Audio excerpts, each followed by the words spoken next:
Alright, so we have got the 85 Jetta back in the garage. Right now it does not run because there is no power getting to the fuel pumps because it's got new pumps in it. But at the connector right here, well, there's 3 prongs inside of it, and we took a probe to it, and we're only getting a small amount of power to it, or the light inside here is just barely coming on. It's really dim, and that's only in one of the prongs, and they're one of the 3 prongs, and the other 2 you get nothing. So we've been down here again messing with the fuses and relays, mostly the relays. This one right here is the fuel pump relay. It's getting power to the main power terminal inside there or behind there. And we've been messing a little bit with the load reduction relay. There's also a few missing because right now fuses for like the fasten belts light aren't in there, or relays for that aren't in there. The little seatbelt buzzer isn't in there. I don't know what the hazards are in there. But we've just been messing with that again.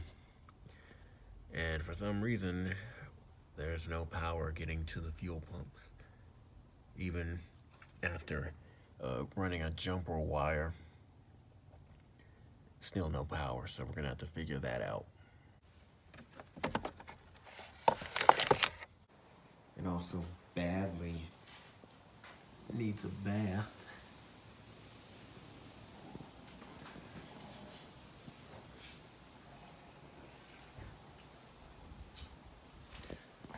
Very badly needs a bath.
Also try my best to clean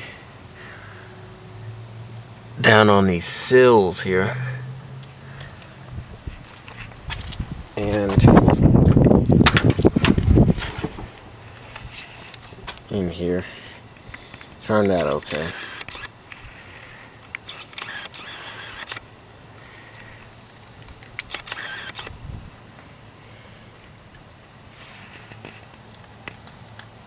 Definitely needs a vacuum inside.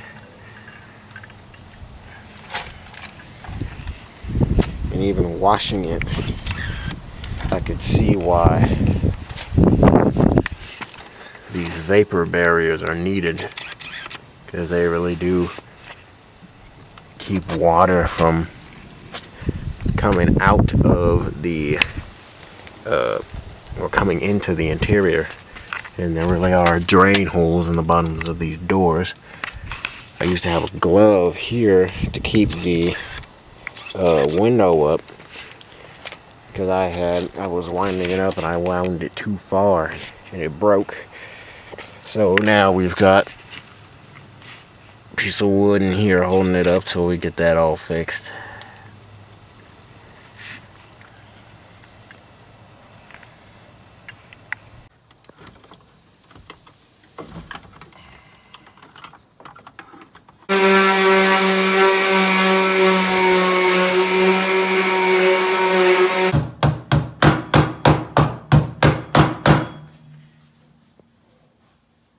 Yeah, see, I would probably put something to support the inside of the door.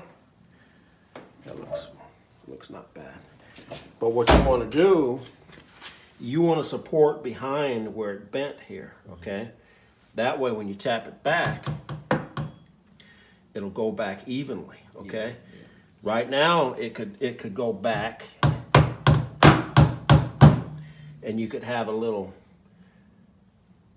depression there, okay, where it originally bent. So that's why, depends on what the metal's going to do. And you may not be able to support that because that's inside the door. So just depends on, you know, what your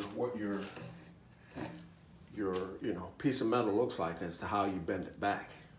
All right, so today, as you can see, we've been doing some work.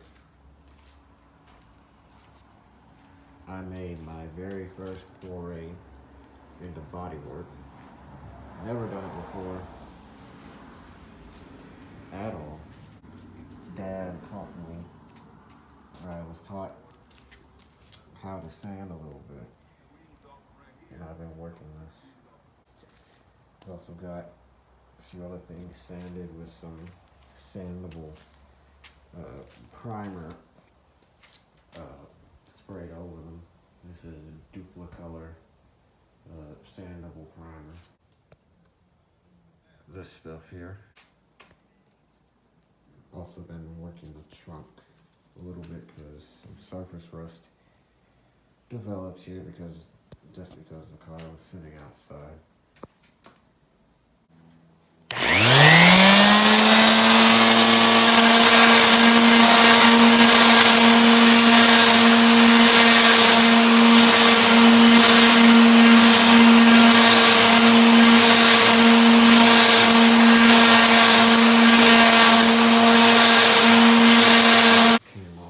Yep, so we still have this high spot right here.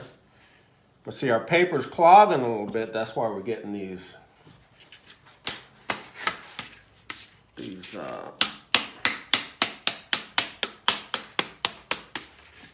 scratchy areas. So this is all to show you the process, okay? But because we're using the long board, it's easier to get this panel smooth.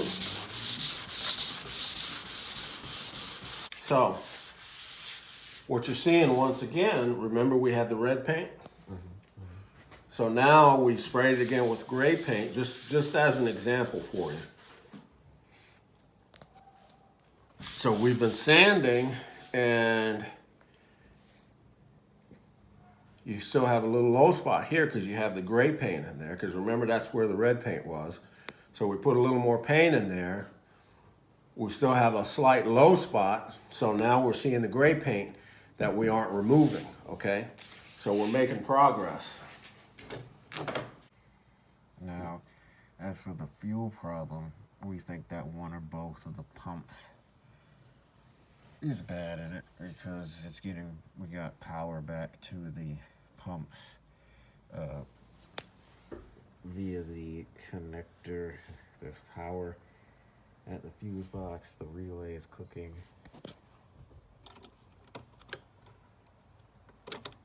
When the key is turned on. So it's not the fuse box, not the relay. So we think one or both of the pumps is bad. So we'll see if that fixes it, and then it should run again. Now another problem that we do have is that pretty much all this wiring and all of these rubber pieces under the hood, that all needs to be replaced, all of it, because it all could cause a problem and cause it not to run right. And with this VW or Bosch it's either K Jetronic or KE Jetronic, CISE, but it's mechanical fuel injection, and with this, any little problem could cause it not to run right. Also been working to take all of this off. This is vinyl. This is a vinyl decal that goes on the B-pillar. The same type of stuff was used around the rear windows on Mark 1, Mark 2 GTIs. So I'll probably just paint this back on because you can't get these, and I think somebody was trying to make little vinyl decals for GTIs that go on the back, but I don't know if that ever came to fruition.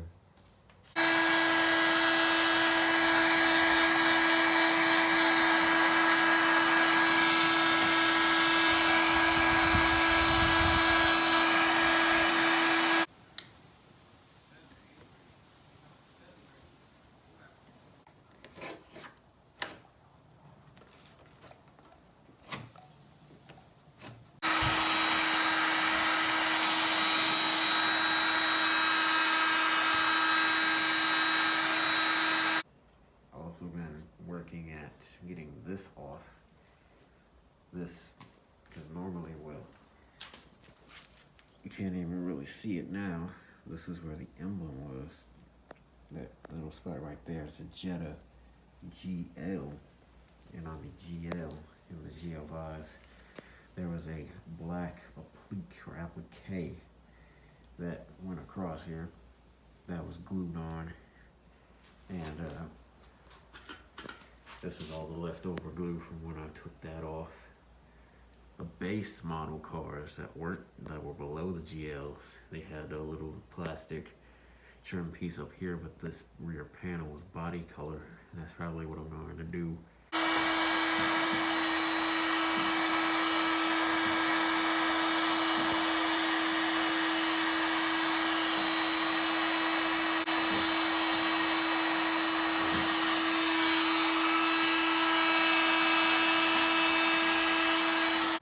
That hailstorm also totally took out my original rear window. And in 1986, in the US, that's when third brake lights, or CHM SLs, became mandatory. So in 85, that was the only year for the US in which Mark IIs did not have a third brake light in the rear window. So I have an 86 or window out of an 86 in here, so that's why it has one. And even that's special because this rear window came out of a special car, a brown metallic 86 Jetta GL, and that was a 1 year only color. Alright, so it is now about 7 p.m. We got started around 10 this morning. This is where we're at. We started here. This is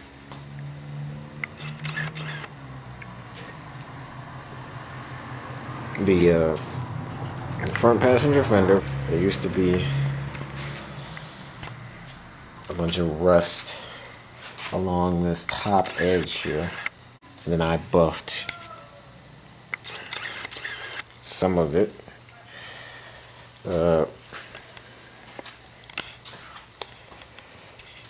They also did a little bit on the side of the fender. This used to be quite a gash here, Well, it wasn't quite a gash. It was a little bit of a, it was a sort of X-shaped scratch.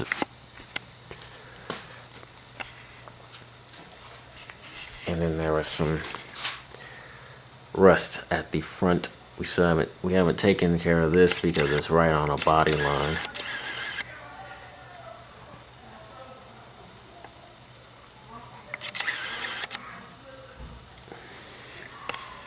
And yeah, there's a lot of screaming going on in the background, but at least the kids are playing outside and they're not holed up inside like it's the 80s and the 90s again. But also did a little bit on this hood here, and these blemishes in it show where it got hit, at least on this area.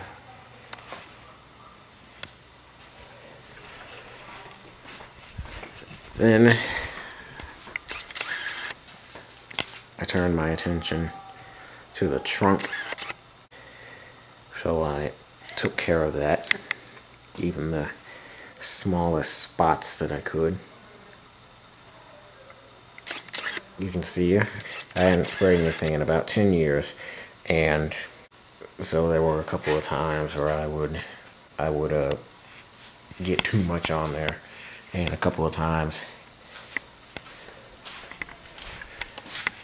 I got some runs, but all those other times I learned to wipe it off as soon as it happened.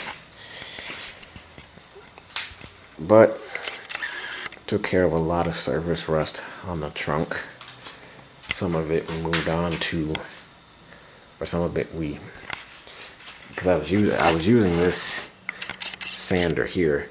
Some of it we moved on to this sander, or different types or different grits of sandpaper, and we moved past the red primer here. And yep, here's my mask over there. Definitely got to use one of those. We were using actual sanders like this one, but we were also using regular wooden sticks with sandpaper, as long as it's flat, and actual sanders like those over there, that one over there, and this one. And yeah, we did use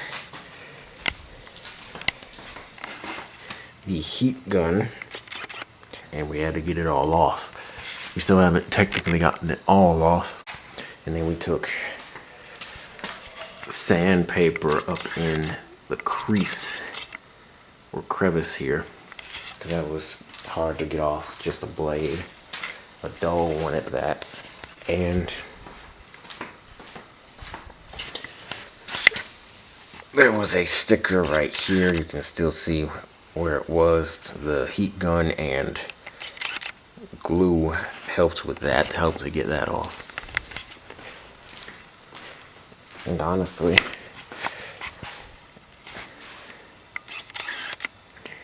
it looks different without, especially without the B-pillar trim. Like I said, as long as they're playing in the street and not holed up in their house.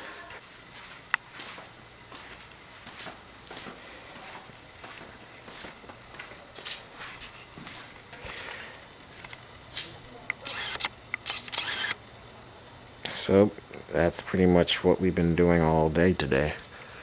Working on this. It feels good to have it back in the garage, because anytime something's in the garage, progress is actually made on it. So the next steps are basically finishing the bodywork process correctly and then painting it. At least for now anyway, it'll probably be just an exterior job.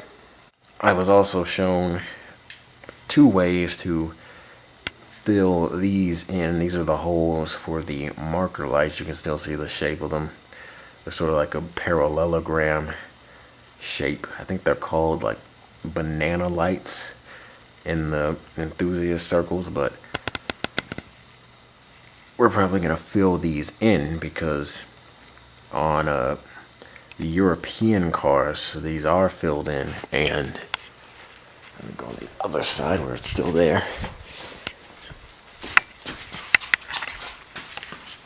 In place of these emblems, this does not mean Wolfsburg edition like lots of Craigslist sellers seem to think, but in place of these there was amber indicators, or sometimes smoked indicators, or maybe even yellow indicators in the French market, but indicators nonetheless. Here it means that the car was made in Germany, because my other one, the 1991 car, has these two, meaning it was made in Germany, and by then the Mark IIs are also being made in Mexico, meaning the VIN number begins with a 3 and not a W, and it won't have these badges. It won't have anything here. You can get aftermarket Euro fenders, or you can source your own OEM or authentic Euro fenders, but nah, we'll probably just fill these in. We also did some minor metal work. This hole for the license plate, it was all punched out on the outside, and the shape was messed up and rounded, and that was pretty much fixed by only putting a metalwork spoon behind the hole and then hitting it with this, which pretty much fixed the problem. You can tap.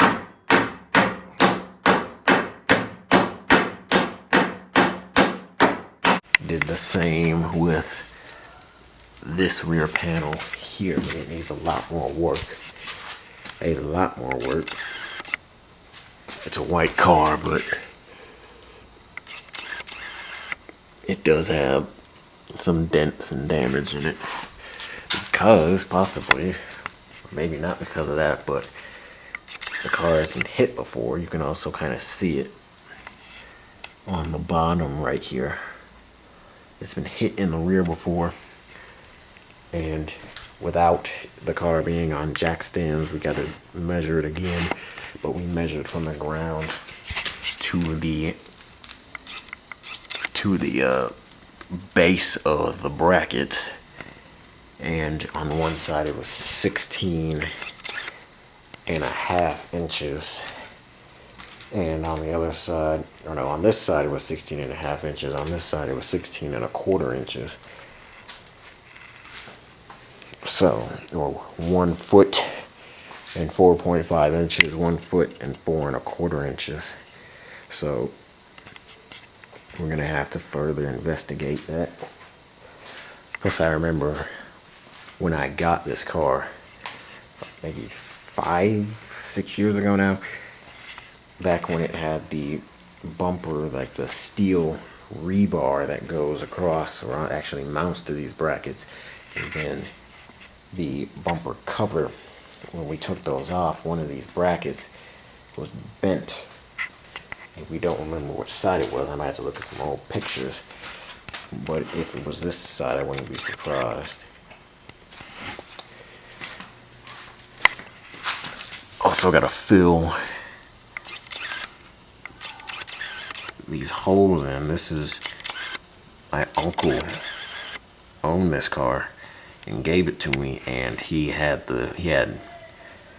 what is it, wall screws? I forgot the technical term for them, but he had those really long screws through the cover and through the body. We're also going to take this little piece off, but and also, for some reason, we've got more holes in the back here that are obviously not factory. Don't know what they were for, why they'd actually be there, but they are there. I'm sorry about having to constantly refocus this camera. This is a Nikon D3200 DSLR. I have to do some research on how to get this thing to actually focus right. But I haven't charged my iPhone all day and it's dead. So I'm filming the last segment of the video with this. But that's what we've been doing to the 85 Jetta. Still doesn't run yet, but we've been working toward repainting it.